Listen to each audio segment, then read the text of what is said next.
All right. Well, hello everyone, and welcome back. We've got quite a show for you today. Joining us is the one and only John Perry of Stated Clearly. Hi. Welcome to the show, or welcome Hello. back to the show, I guess. Yeah. Yes. Thank you for having me. Well, of course, we always enjoy having you on. It's been a little while. I think it's been a couple of years since we had you on, Yeah. a little bit. And also joining us is is Nestle, who is one of the editors for my scripts. Welcome back, Nestle, from your long vacation. Yes, I'm glad to be back. I had a great vacation. Yes, thank you. Good. Yep. So hey, we did some useful stuff this week. We got the Rotifer's Tale out, the Barnacle's Tale. I could probably do that next week. Yeah, we'll get the Barnacle's Tale out next week. We're doing a. Do you ever read the book The Ancestor's Tale by Richard Dawkins? Yes. I've got it somewhere. Phenomenal book. Well, we are going through each of the tales. We're doing a deep dive on all 58 chapters, all 58 tales in that book. Nice. We've been doing this for let's see, 4 years now. Yeah. I've seen a few of them. I didn't see the Rotifer one yet, but Okay. I've seen several episodes. It's pretty cool. Well, thank you. So we're now getting close to the end, finally, after all this time. So uh, we're getting down in there in the invertebrates. What have you been up to over on Stated Clearly? And is it still called Stated Casually? Yeah. Yeah. Okay. Yeah. I've been doing. I recently published an animation about mutation bias. So all the different things that influence mutations themselves. That's a Stated Clearly animation. And when I was doing that video, I made actually. Do I have my model here? No, I don't have it here. I think it's in the other room. But I built this magnetic DNA model out of wood and magnets to show some weird base pairing things. Like if you have certain sequences, DNA, when it's getting tugged around inside the cell, it can form cruciforms, which are just bulges in the DNA, and that can cause lots of mutations to happen. So I built this magnetic model that showed that, and a bunch of people wanted it. So I'm like, well, crap. So my twin brother and I are working on putting together a Kickstarter to try and get that so people can buy them. We can produce them in bulk and then people can buy them. So that's kind of more work than I expected, but it's it's fun Nice. trying to figure that out. We're working with an engineer to figure out the best way to mass produce them and stuff. So That is really cool. Yeah, and that could be like a teaching device. Yeah, absolutely. That's super cool. That's really neat. Mutation bias. We're friends with. There's a channel.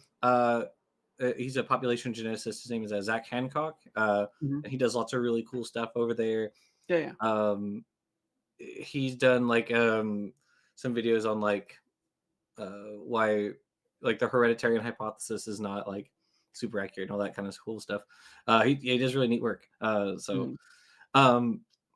we're having you on today to ask your opinion as a fellow science communicator on the we're doing the state of science communication. I'm sure if you're an American out there, you're probably aware of the State of the Union address just given during a multiple times during president's tenure, where they just kind of tell you what's going on, all the big stuff, and we are on the precipice of a scary 4 years. And so I kind of wanted your opinion on where we have come from, where we are now, and where you think we're going to go. And so I kind of wanted to start by asking whether you think that the job of science communicators, like all of us here, because we all participate in science communication, we all make YouTube video. We either all make YouTube videos ourselves about evolution or biology, or host people who make videos about evolution biology. So, do you think that the job of science communicators is about to get a lot harder, You think it's gonna get easier, or what are you thinking? Well, I was talking about this with my wife. She is a nurse and she does a lot of stuff on nutrition. She has to talk to people if they've had a heart attack, like, okay, now what? What do you need to change in your diet if you're willing to change your diet? Mm, A lot of people are not. They'd rather just take pills and do surgeries. But uh, she's noticed it just in the past like 3 years, it's way harder to talk to people about nutrition because mm. the nutrition world has just gone insane online with TikTok and like like Jordan Peterson's like only eat meat, and you have Yeah. all of these people that are pushing different things. Now we have this beef tallow thing that just went nuts. Everyone should be Beef eating beef tallow. Yeah, RFK Jr.'s. Yeah, Oh, cool. I yeah. He believes that, the only thing, or maybe the only thing, I'm not sure, but he believes that the thing wrong with McDonald's is, they use seed oil instead of beef tallow. That's Yeah, all I right. mean, Okay, okay. oil is a problem, Yeah. and there actually might be things that are there are some things that are probably worse with seed oils than with beef oil, and there are things that are worse with beef than with seed oils too. But like that's not the problem. It's that Mhm. Americans are eating a lot of fast food, a lot of junk food, and we're like highly processed foods. Right. And this is just there's such a strong signal in nutrition research that if you eat more plants, more whole foods, less meats, less saturated fats, less sugars, you're better off. Like if you've had a heart attack, you need to step away from these saturated fats. You need to start eating more whole foods and whole grains. And this has been well known for a very long time, and it is now nearly impossible just for her as a nurse to talk to patients about that. We have, Canada has a food guide, and they have recommendations for like all of this stuff has been laid out, but that's by the government and that's by scientists. And Mm, the, mm, the big shift that we were talking about in our conversation is that we went from there's probably since World War II, scientists have they gained a lot of authority. I think in World War II, where you had like the absolutely. Manhattan Project, you had Mhm. just all sorts of amazing things that we produced during the war, after the war. And then everybody who wanted to promote something would pretend to be a scientist. So you had the pseudoscience movements that came up. Mm, At that same time, you had it probably started with cigarettes, where you had the sowing little seeds of doubt, where you'd hire a scientist and they would say, oh, well, that's what those guys say, but they're wrong. And it's Yeah, yes, I would the argue. merchants of doubt. Yeah, Yes, yeah, I would. merchants of I doubt. think that's a yes. I agree. I think the tobacco companies were definitely the ones to like streamline that process, as the tobacco companies did with Fred Seitz in the 60s, and then later Fred Singer. Um, there's another really good book by Oreskes and Conway about earlier groups Mhm. of like manufacturers who uh, lied or used incorrect narratives about economics in much the same way, but they had their own economists to be like, no, actually, free market fundamentalism is the best. Wait, but anyway, all right, Right, right, you were saying, right. So yeah, you have these tactics. They started to become very streamlined. I mean, you have think tanks that are hired to do this. hmm We saw this in evolution and or in science education with the intelligent design movement, which was a very organized effort that came after all of these legal battles that kept getting lost by creationists. Then you hmm had the intelligent design movement come forward. They were funded by the Templeton Foundation at the early stages. John Templeton was trying to get like spirituality embedded into evolutionary science, mm and his group still is like they do a lot of good stuff too. But that there, it seems like there still is a vein of intelligent design type stuff going mm on in the Templeton Foundation. Uh, and these people are using very sophisticated tactics like trial and error market concepts that have been well developed to try to mm push whatever narrative they have. Uh, and then you have now this new thing. And by the way, I think that the beef tallow was probably an industry funded narrative because I saw that exploding on mm TikTok before RFK Jr. started saying it.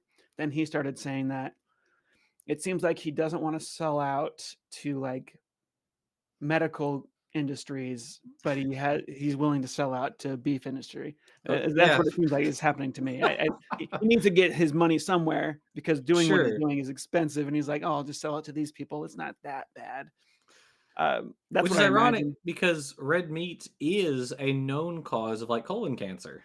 If you eat too much red meat, like increases your chances of like developing colon cancer like later in life. That is true, but what's significantly worse is processed meat. So Sure, I think absolutely. he can probably. I'm just trying to get into his head, and again, this is very speculative, but I would Mm, imagine that he's making compromises. mm. If you're going to be in politics, you have to have a ton of money. Sure, sure, absolutely. Got to be So big tent. what's that? Got to be big tent. Yeah, yeah. You know, bring He as had many people as you can. yeah, you're right. He also had to appeal to conservatives because he started at this from the left and then he had to move to the right. So Mhm. I think there's like a video of him eating McDonald's. He looks like a hostage. Oh my god, that I don't know if Yeah. I've been thinking a lot about that because I don't know if that was just Trump's like general buffoonery because he loves McDonald's. Like he brought that football group, the football team to the White House and fed everyone enormous amounts of McDonald's, or was that being like, you work for me now, you eat the McDonald's, I don't Yeah. know. It's I, kind of hard to tell with him. I used to think he was just a dummy, but I think Mhm. he's pretty I now think he's pretty he does things on purpose. I think I think a lot of the stuff he does is on purpose. It's Uh, hard to tell He's sometimes, I following think. a path of least resistance towards power, I That's believe. probably Yeah. true. Yeah. Yeah. Yeah, it's his I genuinely don't think that he like necessarily holds a lot of very strong opinions. Like, is he personally like does he personally hate like immigrants? Probably not. I mean, he grew up in New York and undoubtedly had lots of immigrants working for him in that time there. So mm, like, does he hate immigrants? Eh, probably not that much, if at all. But he knows that this is the way to rile up the base. There was a quote. There was a famous Lyndon B. Johnson quote that's like, as long as you can make, the lowest white man feel better, or think better of himself than any black person, then you can keep the races going at each other in this sort of class struggle. So I don't remember exactly what the quote is, um, but yeah, I agree. That's yeah, yeah. Honestly, I haven't been following Trump too closely. I've been that's following RFK Jr. a little bit more closely because he's doing a lot of stuff where uh, i- he's an interesting character because I see him as a cowboy who wants to just come in there and shoot at the bad guys who he thinks is the corporation, the drug mm, companies, and he needs help aiming his guns. Like I actually think he could be very useful in getting good stuff done if someone could help him aim his guns because there's a bunch of there really is corruption in any large sure, corporate sure.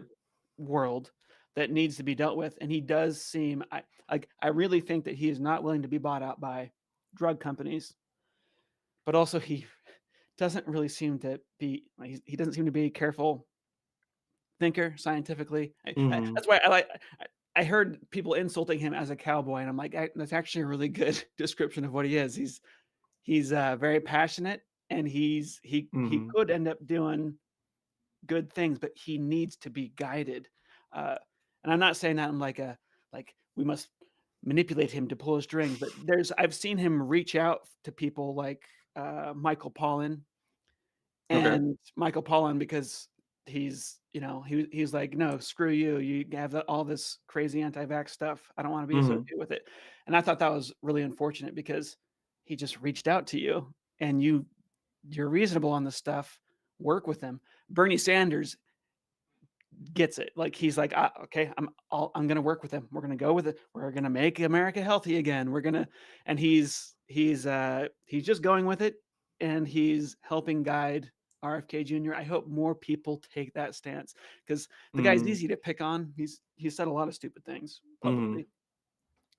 Uh, Yeah. I I still find this puzzling because like if even if you take a very how do you call it, a very positive description or a very favorable description of RFK Jr. Like, oh, he is Yeah.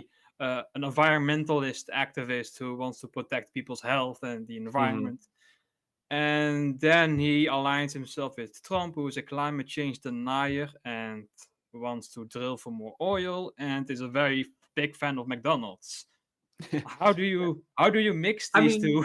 that's true, but also in fairness, I mean, Biden did also open up a lot of oil drilling, also Oh yeah, that's true as as well. part of Yeah. the Inflation Reduction Act, because one of the major sources of uh, inflation here in the U.S. is our like volatile um, oil market. We import a lot of oil, and the situation like in the Middle East and Ukraine, all that sort of stuff is very uh, bad for our prices of oil and things like that. And so if we can open more drilling, that can bring that sort of problem down.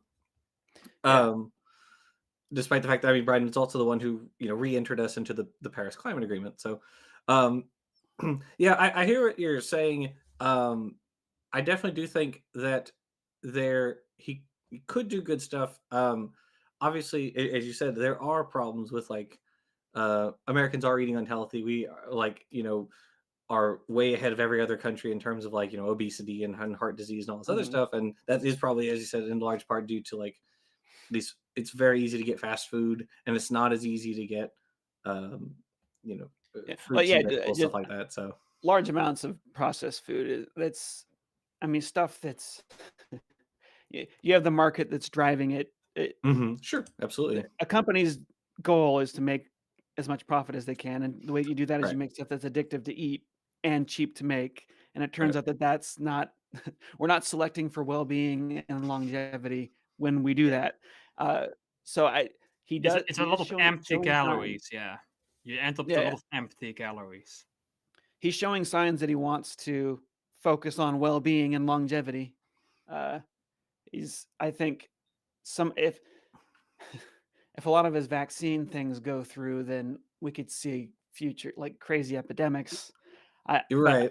I think that there's a lot of well, on the other hand of that, because we have this huge anti-vax movement. We It's do. Yeah. here, whether or not we Mhm. like it, and you and I can't contact. We don't have access to these people. But it's very possible that if he were to set out a list of things, like I need to see this and this and this, and then I'll accept that that vaccine is useful. Mhm. He could lay out the what he needs to see very clearly, and if that were demonstrated to him, he would tell the whole world that okay, this is actually one that we should use. And so you could actually, I do see people like him as a vessel to where science communication properly done could work really Oh, well because absolutely. he has that whole audience basically worshiping him. So Right. if if we can ask him what exactly do you need to see before you believe that this vaccine is safe or that the cost benefit analysis is in favor of continuing the use of this vaccine, Mhm. he should be able to tell us, and he should be able to set up the proper like oversight of all the experiments so that Mhm. he doesn't feel like he's being tricked because people have lost confidence in science, and it doesn't matter why that is. Like some of it was probably deserved, a lot of it is not. A lot of it is there's been this industry of we're trying to push our narrative, and so we're going to sow these seeds of doubt. We're going to sell doubt to people. But whatever the cause is, like we just have to take it as it is. This is where the public is right now. They have what my wife was saying is that we went from a pseudoscience as being the enemy to anti-science, like full-on anti-science. People do not trust scientists Mhm. uh, Yeah, today. yeah. Probably since COVID is when there was a big shift in that. So that's Hmm. that's where Yeah. I think that we are right now, and Mhm. it's gonna fighting this battle. Yeah, So I would contend that um the the distrust of scientists was not earned. yeah, In all of my in all the reading I've done, or the conversation I've had with people who don't trust scientists, some of them are relatively close in my life. Um, it always seems like it is rather narratives proposed by other groups. So whether it's like what's Alex Jones's group called, like for instance, Info, Yeah. Infowars. or Fox News spreading like climate change denial, what have you. Um, that did lead to another question I did have. And I agree. I think we should definitely work with the people like we do have and try to get the most use out of them, I suppose. Mhm. To be very reductive about it. Yeah. But it seems to me that we're kind of in sort of a multifaceted. We're dealing with kind of a multifaceted like wave of pseudoscience or anti-science. Mhm. And it was interesting to me that you brought up the Manhattan Project. Mhm.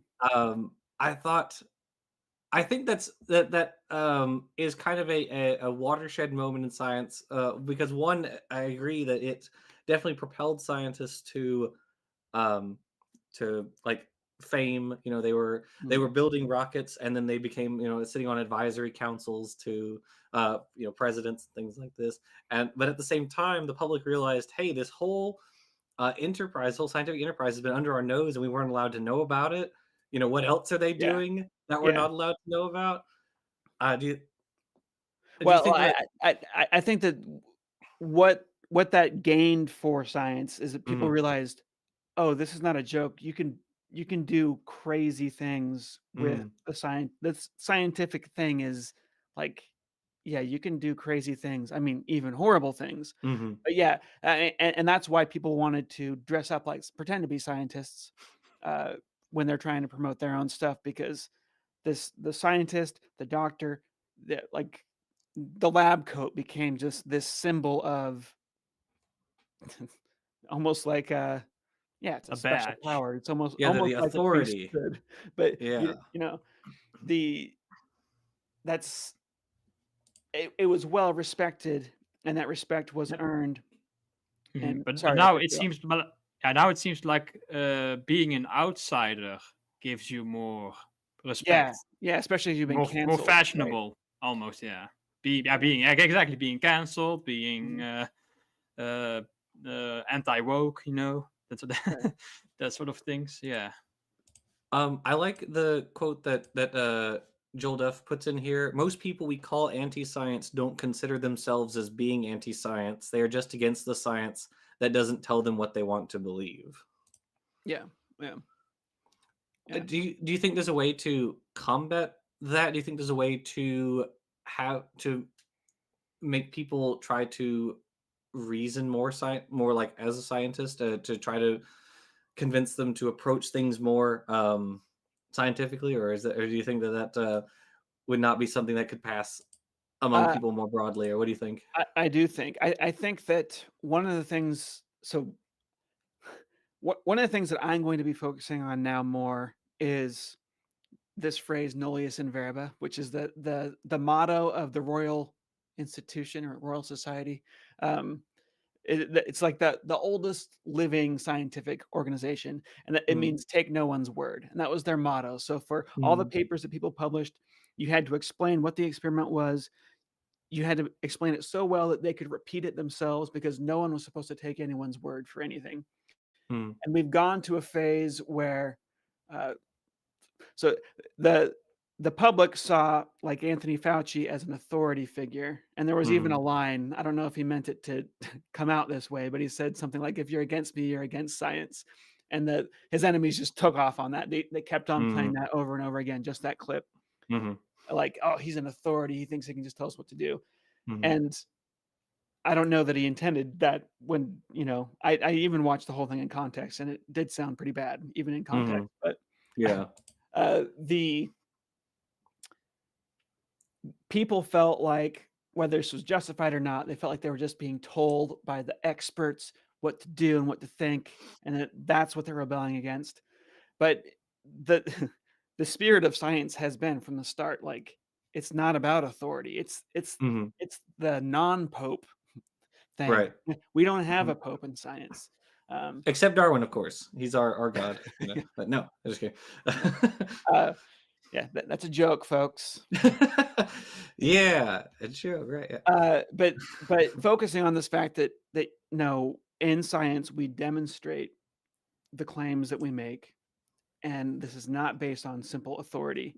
And just pointing that out, and this is something I've been doing all along. Like every time I make a claim in a video, I show what that experiment, what that claim is based on. Usually, Mm, um, uh, people need to be able to see it. Some things are a lot harder to do that, and some things, you know, if you want to trust the numbers on vaccine efficacy, for example, you have to trust the organization that gave you those numbers, and that's a problem right now, right? Uh, that's why I think having RFK Jr. in there could actually help if he was very clear as to like what sorts of things he needs to see, and right, he was very clear that I am overseeing this so that there's no the the people can't pull a fast one on me. I right. think that would be very convincing to this anti-science crowd if RFK Jr. were up there. And again, now now he would be the authority, right? But Right. the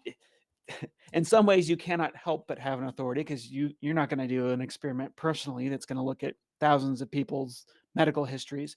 But the I think that in our communication, if we can show people what every claim is based on, that's going to be really helpful.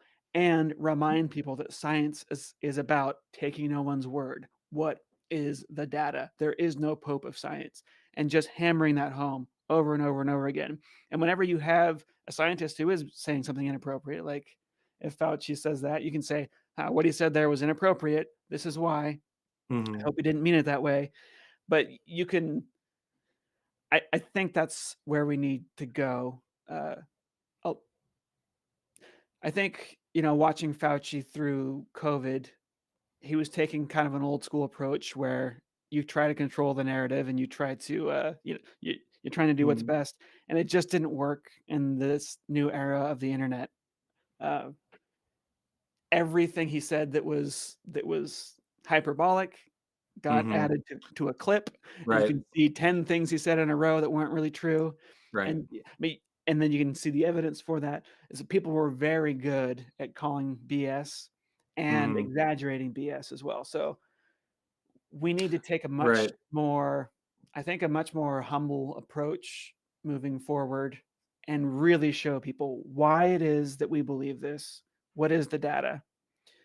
But I worry I worry that even that's gonna get harder with things like AI, image and video generation. Right now, Hmm. you can still tell.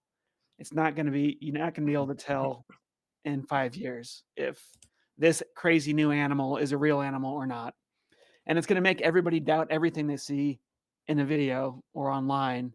And so even like the evidence when I show the bones of a whale, for example, to show that they have hand bones in their flipper, Hmm. people will be able to legitimately say, "Yeah, BS," because that might just be CGI or Yeah, we'll enter whatever. this like ultimately solipsistic world as a result of AI. Yeah, pretty Yeah, so horrifying stuff. I do not know what to do about that, but I do feel like kinda stay where they are now. The pathway forward is to be way more transparent about every claim we're making, where the data comes from that, and what the arguments have been. So one of the little catchphrases I keep saying is that science is the collection and documentation of observations and an Mhm. ongoing debate about what those observations might mean. And that debate, when it's done honestly, takes into account all the evidence that we have. And but it's about observations. What are the observations, and what are the logical arguments that are made that are underneath the conclusion that we're trying to communicate? And that's I think showing people the process, letting them be involved in that process, yeah, letting them think through that process is going to be really important moving forward, so that we're not just authorities telling them how to think Yes, or what to think. I agree. I think I like this another quote from Dr. Joel Duff. Sadly, the people that can call out BS are the ones that are often the biggest generators of it in many cases. So yeah, Mhm. I agree with you 100%. So like Alex Jones, for instance, or Fox News or whoever, they could show those 10 clips and be like, Yeah, ah, therefore can't trust anything he says. Right? Yeah, I 100% agree with you on that. Yeah, it's they, but that's the as you said, that's the bad faith kind of approach to it. Right. And that's kind of my biggest concern is not even so much is people who are genuinely curious have the ability, or they can get the ability, they can find someone who can help either walk them through the data, or they can find access to it through a library or through the internet or whatever. My most immediate concern right now is bad faith actors. Yeah. Mhm. That's I kind of disagreed with the statement you made earlier that how we got here isn't really an issue. I think the way we got here is the way that this is going to continue to uh, the way that this anti-science phase is going to continue to manifest, and that's because we do have these bad faith actors. So we have like going back to Merchant Stout, we have the oil companies or the fossil Right. fuel industries funding um, funding anti-climate change stuff through PragerU, through Fox News, through various books. I actually have a book. The next series that we're doing on this channel is on it's there's a guy named Gregory Wrightstone who wrote this book Mhm. titled uh, "Inconvenient Facts: The Science Al Gore Doesn't Want You to Know," Yeah. which you might think was published around the year 2000. It was not. It was published in 2017. He Yeah. mauled it about Al Gore for 20 more years, while Yeah. writing this book. Um, but like, how do we contend with that? How do we contend with these people who have near infinite resources to push um, climate change now, or Mhm. anti-evolution, or anti-vax, or what have you? Uh, it's very hard, but one thing you can do, I mean, is spend some time just talking about, like, if you can figure out where those funding sources are coming from, just to highlight that. There was a so in nutrition, there was a woman here. She just got her master's degree in, I think she's doing law, but her whole master's degree was on the way that the Quebec government has allowed the meat industry to influence the um, funding of universities. So even like nurses are being manipulated to end their Mhm. nursing school by meat and dairy. The meat and dairy lobby is funding the universities. It's insane. So Okay. her whole master's thesis was just revealing all of that stuff, going through finding doing all the paper trails and stuff like that. I haven't seen anybody do a good job publicizing her work. Um, Okay. my wife might take that on, but the I do think that talking about this sort of thing is worth doing. Right now, uh, like, yeah, just talking about where that money comes from, who's pulling the strings here, and what motives might they have. Maybe it is important just to bring that sort of stuff up into the forefront of people's mind, because actually, the conspiracy theorists mindset, they love that sort of thing anyways. They love to know that someone's manipulating it, and how they're doing it. So Hmm. if you're able to figure that out, talking about that could actually appeal to them too. Like, okay, um, that's not good. Uh, Yeah, I agree with that.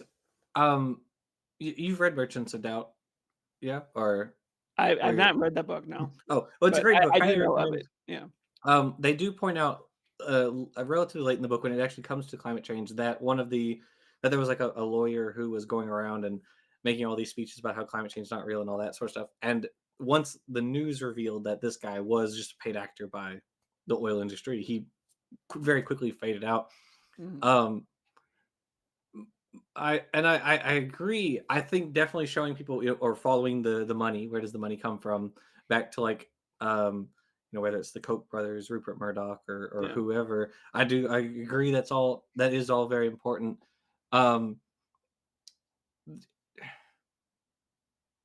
I feel like a lot of YouTube channels that I've watched cover like anti-climate change arguments do tend to point that out. Like they'll do it for PragerU. They'll point out like, oh, PragerU is funded by the Koch brothers, and a lot of the guys they have on have direct ties to like the Cato Institute or the Heritage Foundation or whatever, which are also funded by the Koch brothers. Um, So yeah, I think I've seen a lot more of that more recently. Agree that is a great idea. Wandering Traveler also made a comment that I would read to you. It says a thing that's overlooked in science communication is that bias is important and it will show up in data, but that means as well we need countermeasures to rule out bias and to furthermore design experiments both to detect bias and to minimize it when we are trying to make some process efficient or understanding some mechanism. Yeah, I agree with that. Yeah. Settings. Yeah, yeah, yeah. I mean, well, that's where I think, like, I mean, right now we've got this new administration coming in with Mm, very different priorities. Like, if RFK Jr. could have a lot of those studies be redone to his specifications, that's a mm, really good way to actually check biases. Um, absolutely. I I wanted to point out something that we're actually lacking in science is Okay. good critical science journalism. Yeah. One of the things that's happened in the scientific community over time is that there's been a lot more scientific fraud. It hasn't been caught at the speed that we would want it to. We're now, I would say maybe like 3 years ago, people really started publicizing scientific fraud itself. And there was some big stuff, and I don't know, I'm not going to name the universities or the people because I need to look at it more closely, but there's a bunch of stuff in Alzheimer's research that was just totally falsified data, and then Mm, everyone else built their research programs based on that falsified data, and it was, I mean, if you look at the numbers, it's billions of dollars wasted, and mm, its entire careers wasted because of scientific fraud. That stuff needs it needs to be publicized, and it needs to be called out, and those people need to be obviously punished for doing that sort of thing.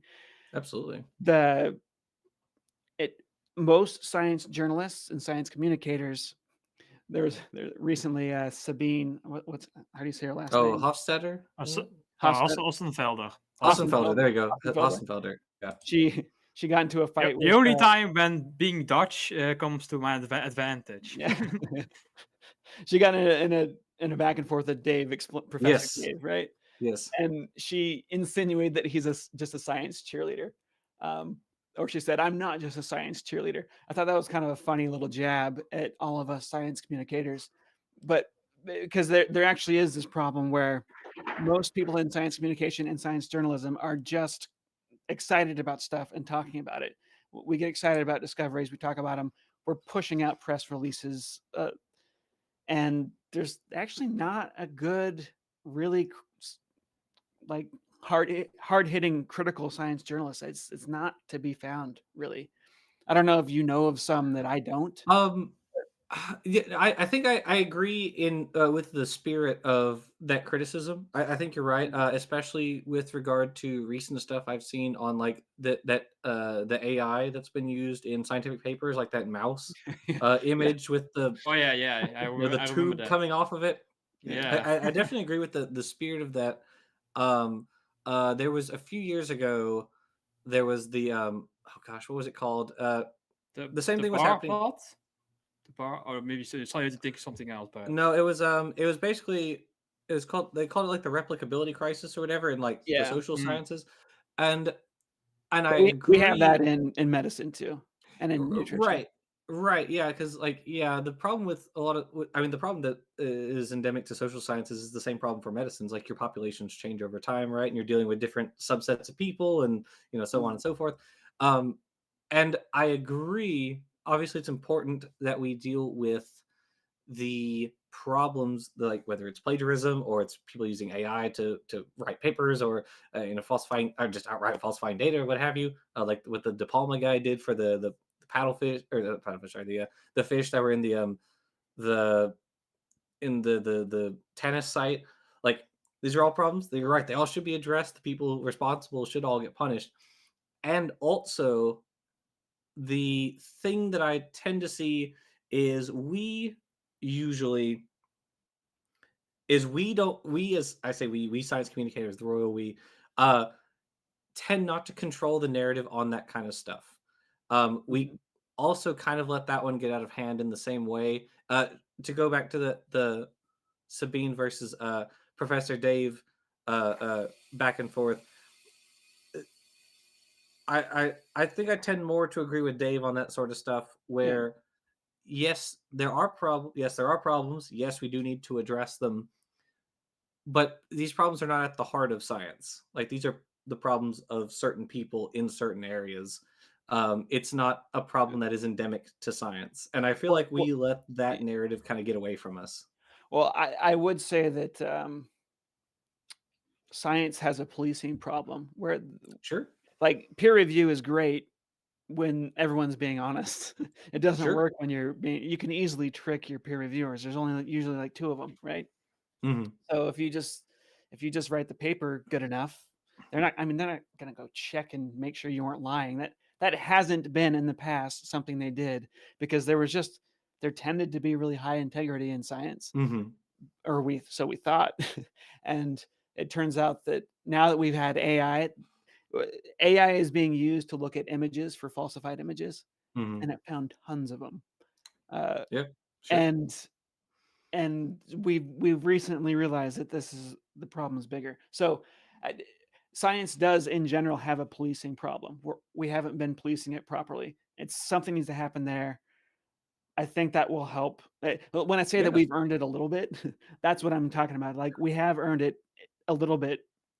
Uh, you've got people that are making their living by exaggerating what's gone wrong.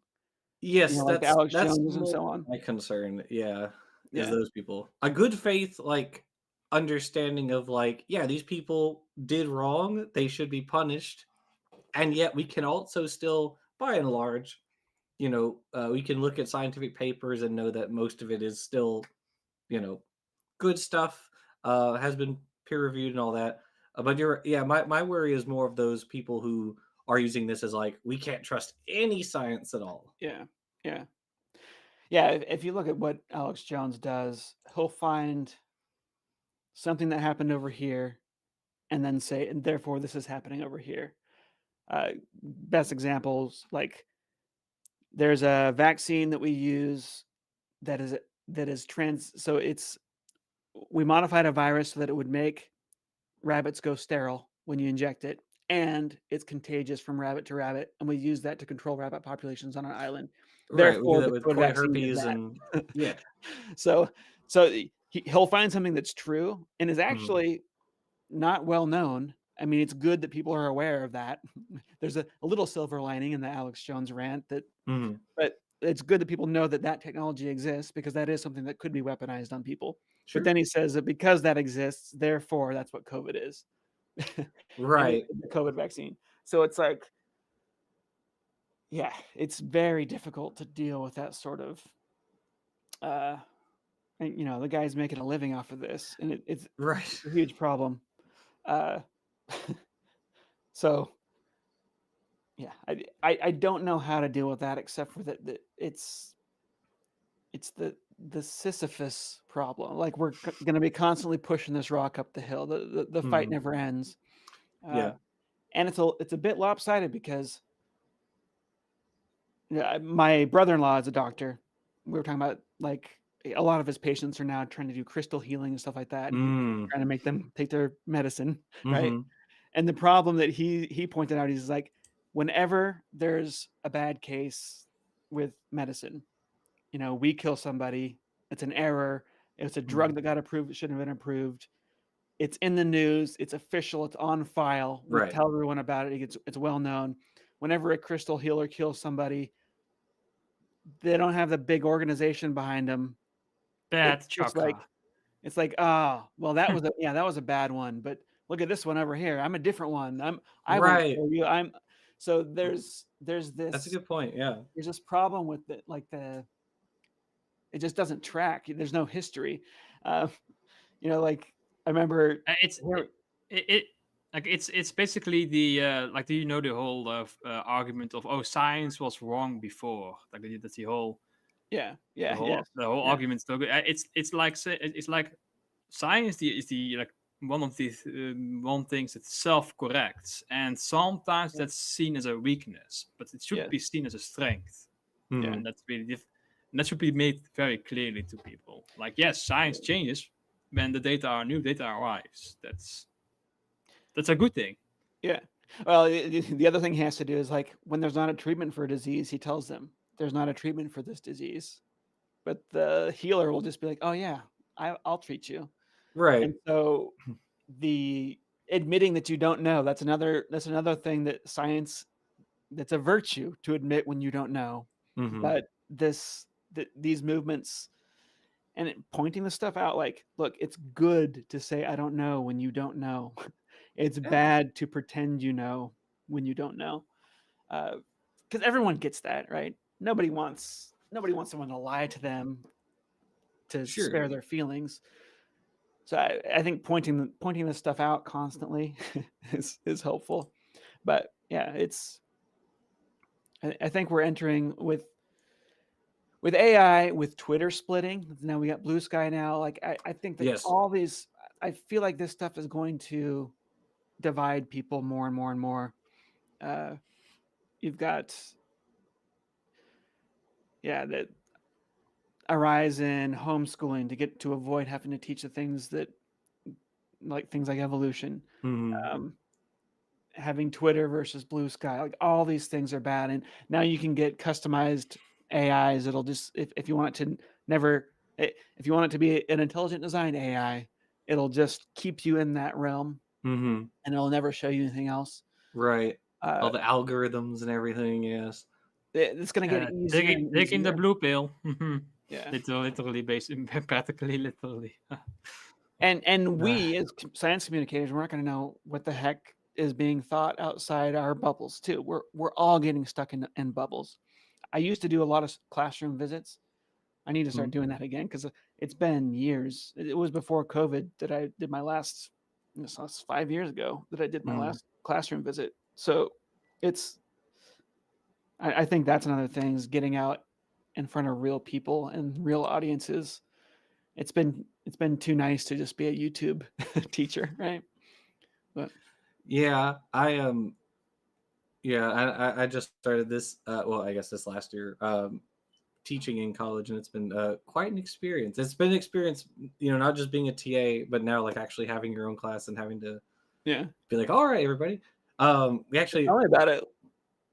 you said What's the audience like?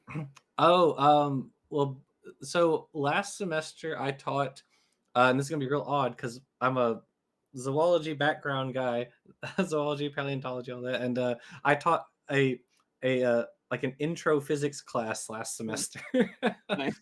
um, which was a trip for me, I'm sure, as much as the students, Yeah, because I took like a physics class back in college, and so this one was more it was broad because like when I took physics, it was like calculus based, like Newtonian physics. It was literally the whole class was just like if I throw the ball, can you like derive the acceleration, all that kind of stuff. yeah, Uh, so which didn't particularly interest me back then, but like motion was only one part of this. But the students that I had, which it they were all non-science majors, yeah. so I got, which was really cool to me because you got this, for one, I got a captive audience, and also they're Hmm. not people who already kind of know all this stuff. So Yeah, like if I teach biology to a bunch of like biology sophomores, if they're taking a genetics class, like we're all pretty much on the same page. They're just learning like the specifics of this one subset. But if you yeah, can teach biology, which is what I'm about to do, I'm teaching this semester an intro biology course for non-science majors. I'm very yeah, excited because I get to talk to them about uh, climate change and evolution, mm, uh, and I put a lot of like origin of life stuff in there, just kind of sprinkled throughout. nice. Because like these are the kind of people who have probably never gotten an intro to any of that in any of their classes. Yeah, Or if they did, it was very, very brief, like in high school, and maybe that was a few years ago. So, that's not their interest. But yeah, it's I love it. This is exactly what I want to do is teach students. And I just love there's a class, um I think it was like both Stephen Jay Gould and Feynman, they both Mhm. had like a class that was just like explaining their field to non-science majors. You Mhm. know, where in the case of Feynman it was physics, and then Gould was paleontology, and so they would just do this like very basic, um, you know, overview of the field. I And think that's yeah, awesome. I love that that should kind of happen. stuff. Like that should happen more often. Like I feel Yeah, like absolutely. so like most scientists are highly trained to like explain their work to like basically the same people who are already in the same field. Basically, like, oh, I did this, and you can already understand most complicated terms like I do, so I can talk to you on the same level.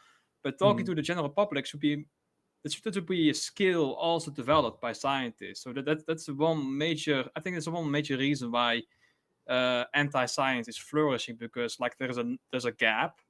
Mhm. Like there's almost no communication between the scientist and the public, but there's a lot of communication between the public and the anti-scientists, because the Yeah. anti-scientists know how to Mm. market their bullshit.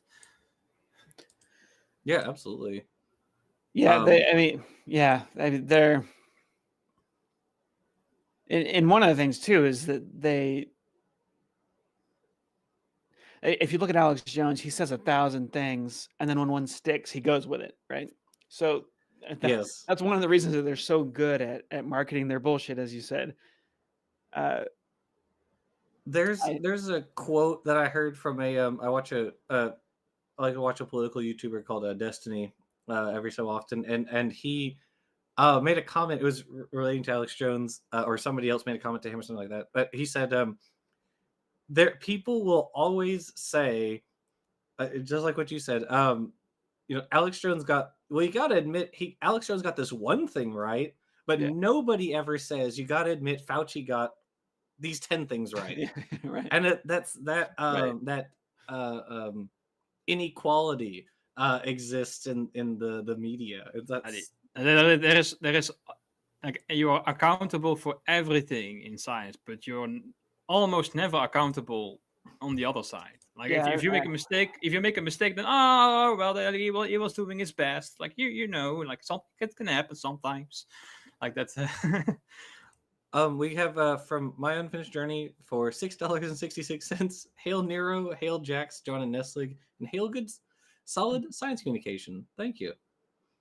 Yeah, how do we deal with the or actually another thing I kind of want your opinion on this. What do you think about um like there's something it's a little bit antagonistic which uh and this might not be more your style, but it basically people who say things like making predictions about like things that are going to happen. Like for instance, during COVID, there were a lot of anti-COVID vaccine people saying like everyone who takes the vaccine is going to die by 2025, mhm, right, or 2024, or whatever. And most of us are still around, yeah. so Oh, they put forth a testable hypothesis. right. They're being good scientists. Hmm. Right. So we should. I think it'd be very useful to go back and look at that kind of stuff and say like, these people said, this would happen. They put Yeah, forth their hypothesis, their prediction, and it didn't happen. So, yeah, because it seems to me a lot of these people put forward prediction after prediction after prediction after prediction, and they all inevitably turn out to be wrong. But they yeah, just kind of keep putting them out. yeah, yeah. It's.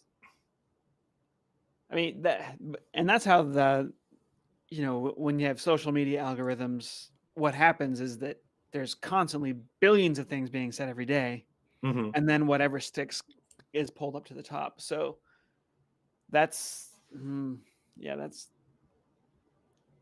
It gonna happen. It's gonna be a problem. Yeah, but okay. I've been thinking okay. if I could find funding, it would be nice to put together a group that just has one message. Like maybe it is what is science? Maybe that little catchphrase of science that I said earlier. Like we want to Mm, spread that as far and wide as possible. How do we use all of the tools that are available today? How do we tinker with a billion different ways? Do TikTok, do YouTube, do whatever.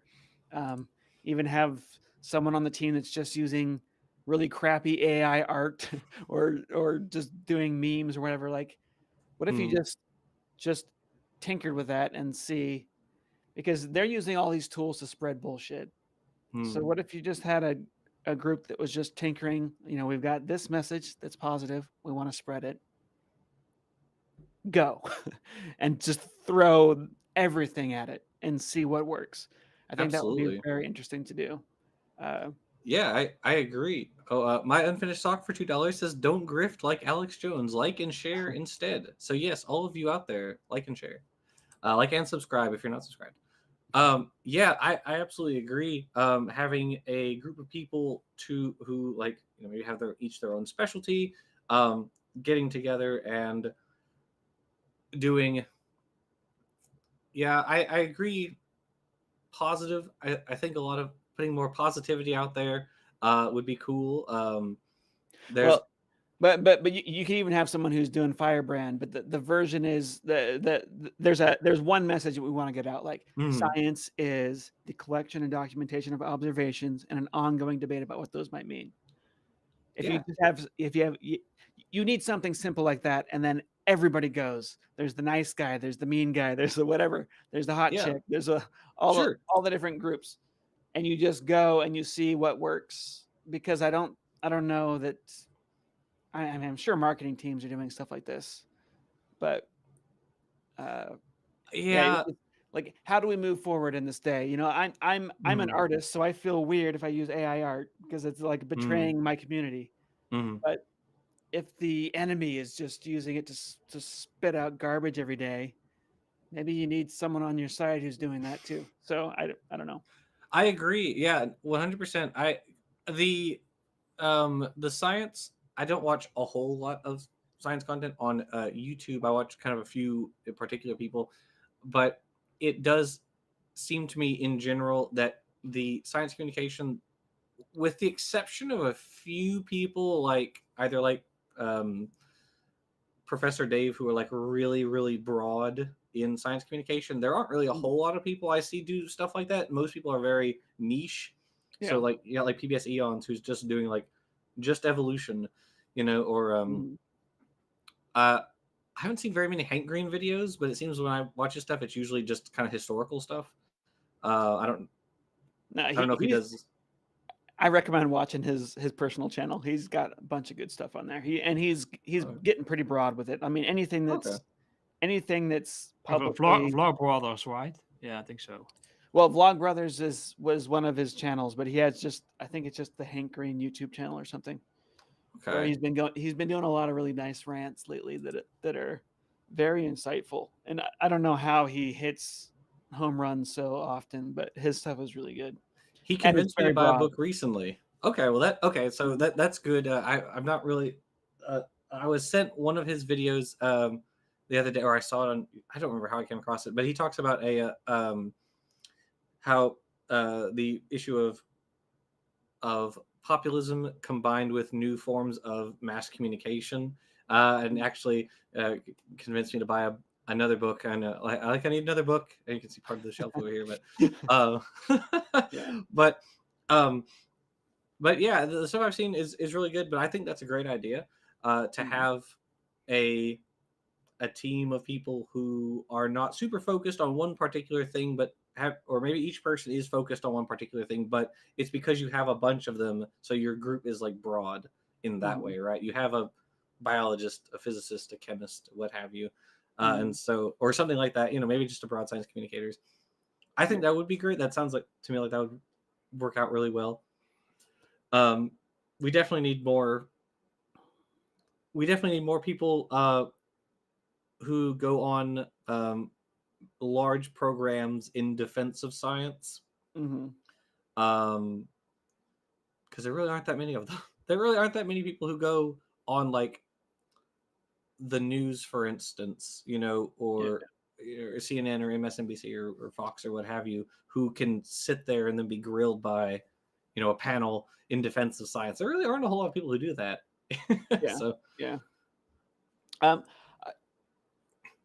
I don't mean to change the subject too no, go ahead. Here, but how do you feel with evolution specifically? This is the 20th anniversary of the flagella trial. What was that called? The Kitzmiller v. Dover. The Dover trial. So that was 20 years ago. Oh boy. How do I feel about How do you feel about the current state of evolution in particular? I mean, I feel like I will let the Jackson go first. Sorry. about the you said the current state of evolution in general? yeah, of acceptance of it. I feel like there's kind of like a new Christian revival, at least online right now. They mm, don't seem to be attacking evolution that much. I mean, you mm, called me in here because there was that video of Mel Gibson doing it, but he was mhm, actually put on the spot. I don't think he meant to talk about evolution on mm. that. Like He Joe, was, yeah, he was just kind of asked by Rogan, yeah. He was just like, "What do you think about evolution?" Yeah. I feel like Um, the ID movement's kind of dying or dead, maybe. it's I would agree with that if you look by like just by the numbers of like people who visit like well, I guess it's kind of the way that most people are more you're more likely to encounter someone who is just a full-throated young earth creationist than you are to encounter someone who's like a I've read Michael Behe's Darwin's Black Box, or Yeah. like some kind of someone who's an actual honest to God intelligent design advocate. I very, very rarely run into people who are just intelligent design advocates. And I Mm. think that speaks to, as you said, that their movement really died at the Kitzmiller v. Dover trial. Now they have hung on this whole time. I mean, for goodness sakes, Evolution News is and the Discovery Institute are still pumping out articles daily, but Yeah. nobody cares. Yeah. Like maybe every so often one of them gets invited onto a program. Like Stephen Meyer was on Joe Rogan show Mm. a year ago, whatever it was. Yeah. But like if you're I oh, I would be genuinely surprised if like that made any people intelligent design proponents because if you're a creationist, you already agree with most of their arguments anyways, Yeah. right? Evolution bad. So Yeah. Yeah. there really aren't that many of them. In terms of evolution, I really haven't looked at the numbers of creationists. Have you looked at creationists like by proportion of the US recently? Because the from the data I It have seen in the past, it's like always like slowly going down, Yeah, basically. it does seem to be always slowly going down, and what's going up is just full on just regular secular evolution and, Hmm. theistic evolution. Those seem to be Yeah. both going up, I think. So, a lot of Christians, like, so I get this feeling, I don't know if it's true, I Okay. just see it a lot more that like, online, there's been this Christian revival. You got Russell Brand getting baptized and stuff. But Yeah. the the the that group doesn't seem to be evolution doesn't seem to be that big of a deal for them. It kind of seems like some sort of a theistic evolution or something has been kind of established. Yeah, I would agree. I mean, I think it's funny because both I think it was Tucker Carlson and Russell Brand were like together doing stuff, and Tucker Carlson himself is also a creationist, as he said Yeah. on I think it was also in a Joe Rogan interview. He always brings out the creationist in people. Um, I guess he just kind of puts them on the spot, and they can finally just say like, "Oh yeah, I don't believe that," which is Yeah. funny because um, if the like all the oil people are not creationists, right? So Yeah, all yeah. people who like search for oil are not creation because you have to use methods that show the earth is definitely ancient to Yeah. search for oil and all this. Yeah, well, Um, they're at least not young earth creationists, yeah. right, they're not young earth creationists. They might be older.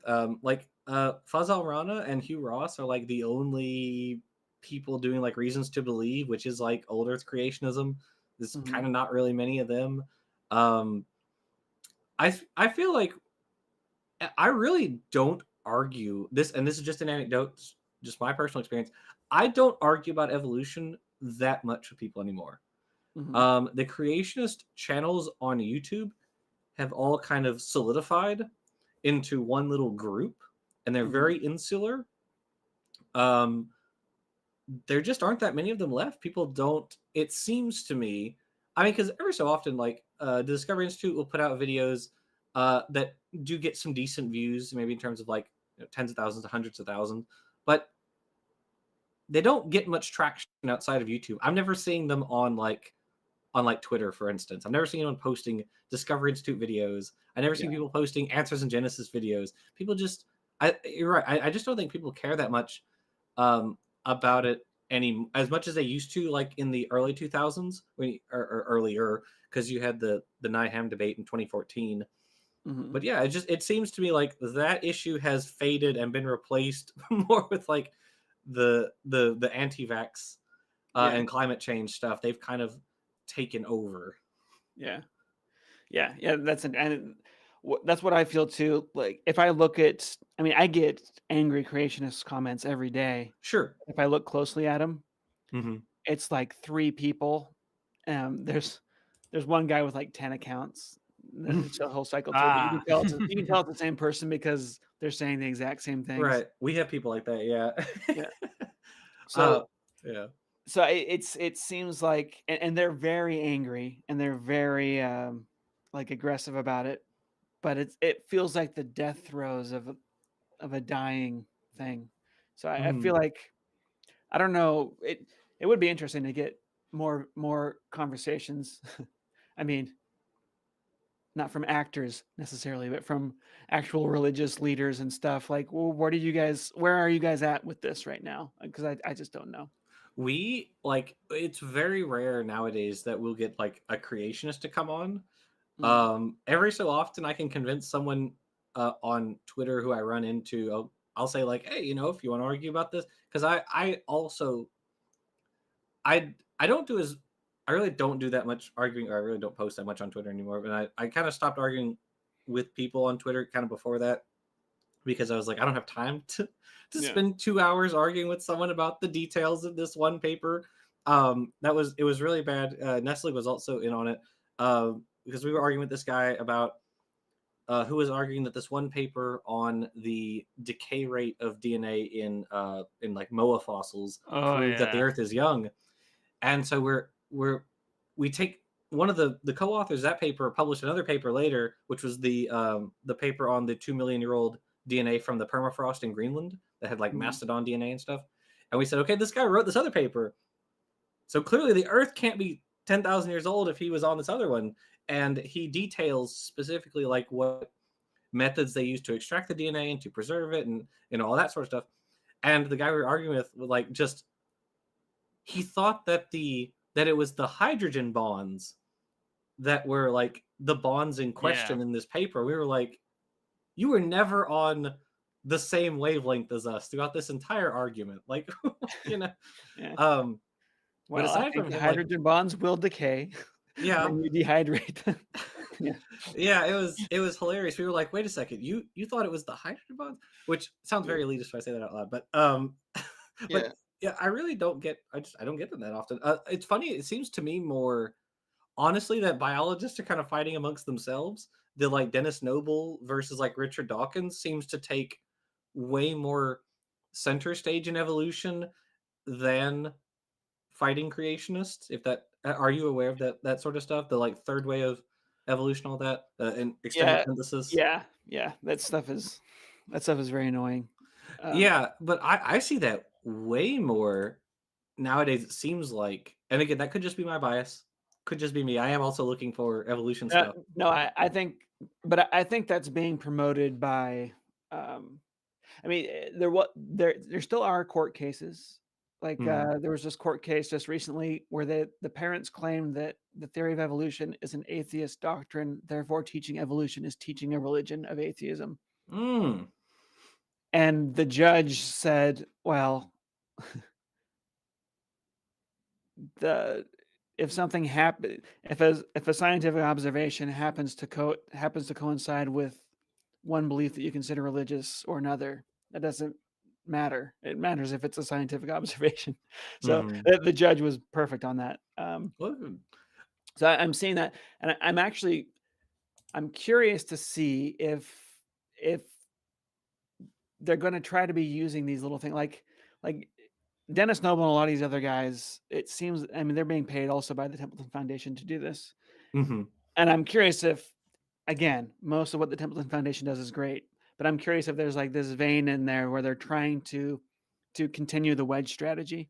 Mm. That's what it really looks like to me, because when I look at how the stuff comes out in the news, it's absurd. Like scientists that say we need a new theory of evolution, and you look at it and it's like, we want you guys to talk about horizontal gene transfer. Like, that's in Right. my textbook for like Yes. 20 years. She got the Nobel Prize for that, you morons. This is not new. Like, Yeah, Zach Hancock has also done. He did a video on that a while back. Yeah, that stuff is super annoying.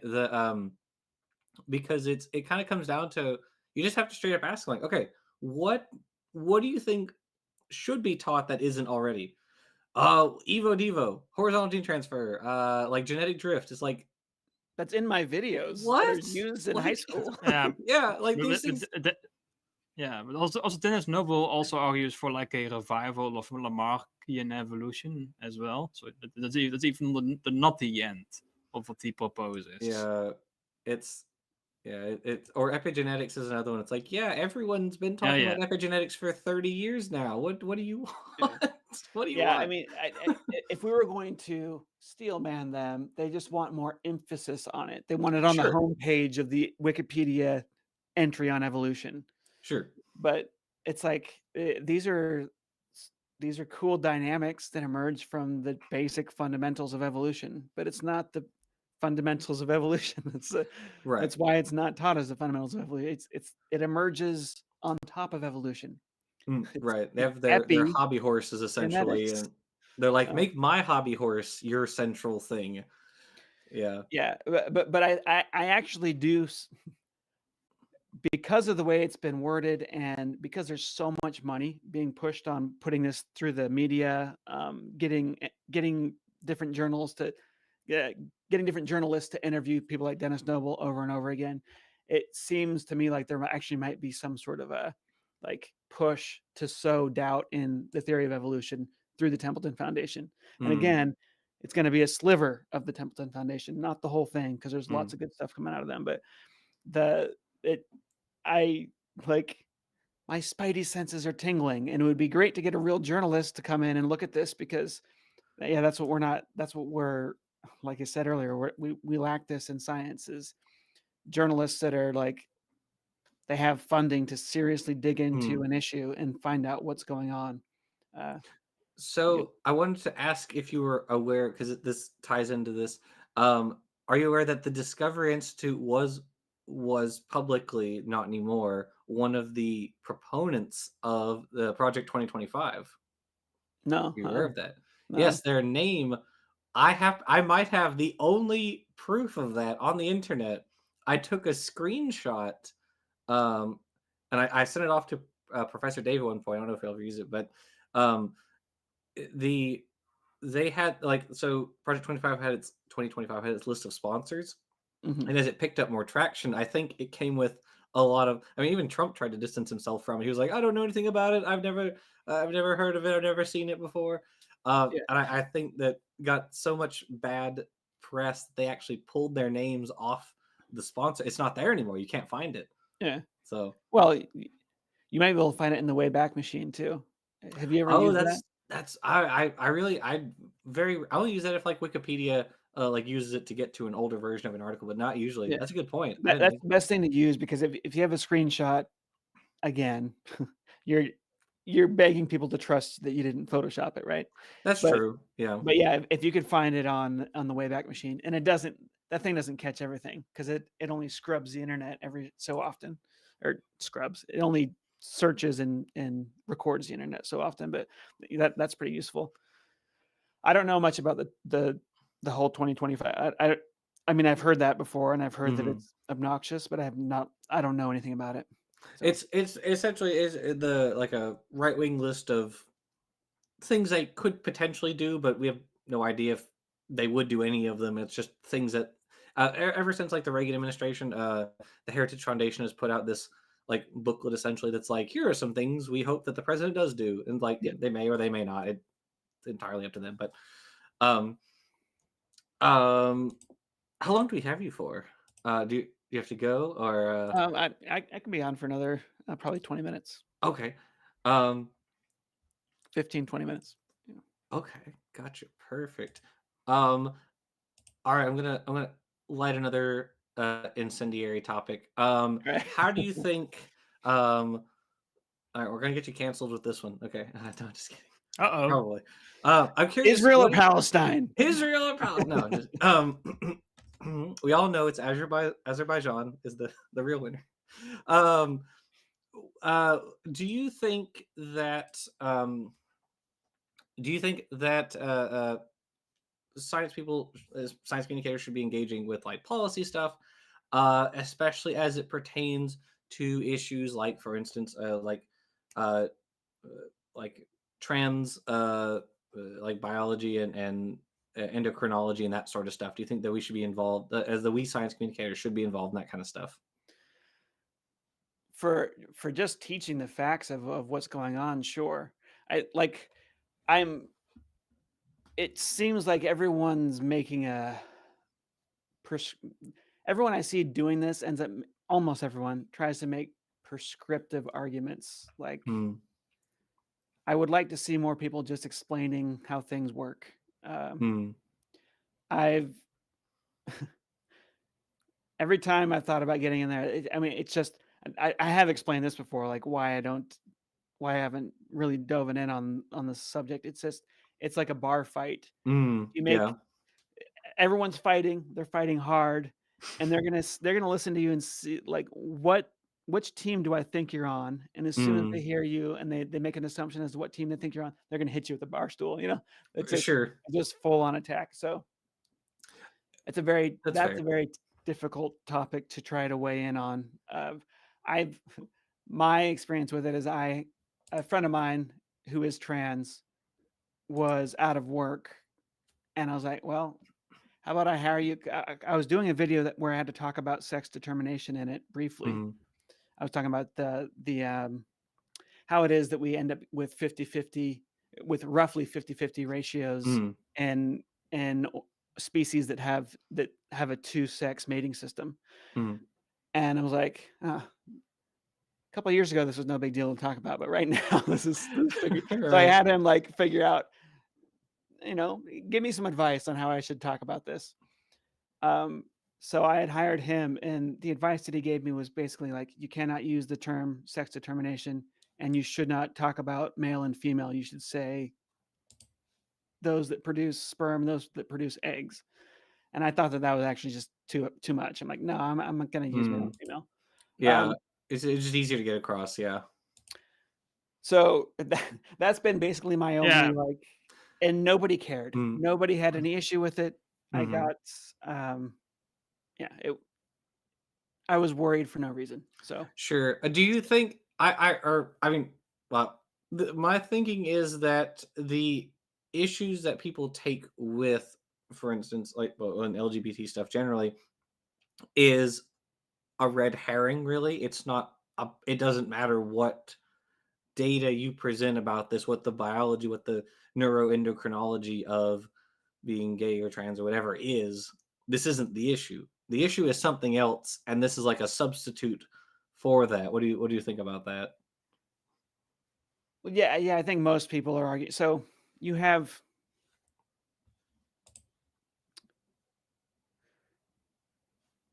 a lot of people saying that there's only two sexes, therefore you can't have gender. Also, Right. Sure. like the thing is, it just I think that if you just present the data, which is like this is how sexes form. I think one of the things that's really interesting is just to talk about the fact that when you start developing, you're neither male nor female, Hmm. and all the gonads and everything, they start out identical and then they differentiate. And it's because of Hmm. these hormones that come from these genes or can also come from the mother and so on. It's Hmm. like explaining those sorts of things, I think is cool.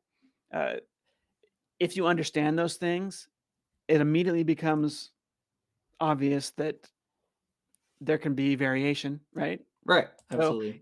even if male and female is the evolutionarily stable system in a species that has a male female system, of Mm. course, when you realize how it's physically developed, of course there's going to be variation. Mm. Once you understand it, it's like, wow, that's actually really cool. And you can understand that, Absolutely. well, if you happen to be a person who's somewhere in the middle there, you get to live your whole life like that. And so, hey, maybe we don't want to be jerks to these people, and maybe we want to listen to them and figure out how they think that, what they think we should be doing about this. So, Absolutely. I think that's giving the actual data, the actual information can be helpful for people. It's very hard to do that without people accusing you of being either super woke or being transphobic. It just depends. Like, if it depends how your sentence comes out, and it can be very difficult. I also believe that you shouldn't be nervous about using male and female. Like when you're being nervous about those terms, you're basically tacitly conceding to the other side. I feel like you're hiding something almost. Like, no, I think it should be basically the same as like the term mother. Like, we know we can, like, in one context we can talk about the genetic mother or the biological mother of somebody, but in another sense we can also talk about like a mother or the person who raised you, like even if they are not your biological mother. Like, we can use the terms in two different ways. There's no problem with that. Yeah, I probably am too cautious with this stuff, because I think if you go back and listen to this video, you can probably hear me stuttering a lot more or being more careful in my last little few sentences, because what I want to do is I want to not step on people's toes. Like, we're in the middle of a movement, and it's not clear people have different desires within the movement. So if you talk about the trans movement, that's not really one thing. There's lots of little groups inside of it. This is how movements happen. It's very easy to see what the goal was of the civil rights movement in hindsight, but at the time you had the Black Panthers, you had Martin Luther King, you had everybody, and that's kind of how we are now. I feel like and things are going to shake out in one way or another. And I just feel like we want to give information that's accurate and not step on people's toes, so that these arguments can shake out how they shake out. I mean, and some people might want to be advocates, but I think if you're trying to be an advocate for one side or the other, you should make that clear. Or if you're going to do the science and be an advocate, like, here's the science, and then here's me being an advocate. So this is what I think. So present the situation, the data, and then present your analysis or your thoughts. I think your feels sort of thing. Yeah, I think that sort of thing is important here, because it's everything that's said is being weaponized in a debate like this, right? Absolutely. You have to be aware of that. Okay. Well, do you have any final thoughts that you want to share with the whole class before we sign off? Good question. Well, I just hope that things go well. We're heading into, there's so many things that are changing all at once, and it seems like exponential change right now with advances in AI, with things changing, with the splits on social media, with the new president. I guess what I would like to say, my analysis, is that we should stay positive and just do our best moving forward. I think that's a good message. Well, thank you everybody in the live chat for watching. Thank you, John, for being here today. We really enjoyed having you on to discuss the state of science communication. And thank you, Nestle, for being here as always. And thank you, Peter, for hosting. And we will see all of you next Thursday. So bye, everybody. All right. Thanks. Bye.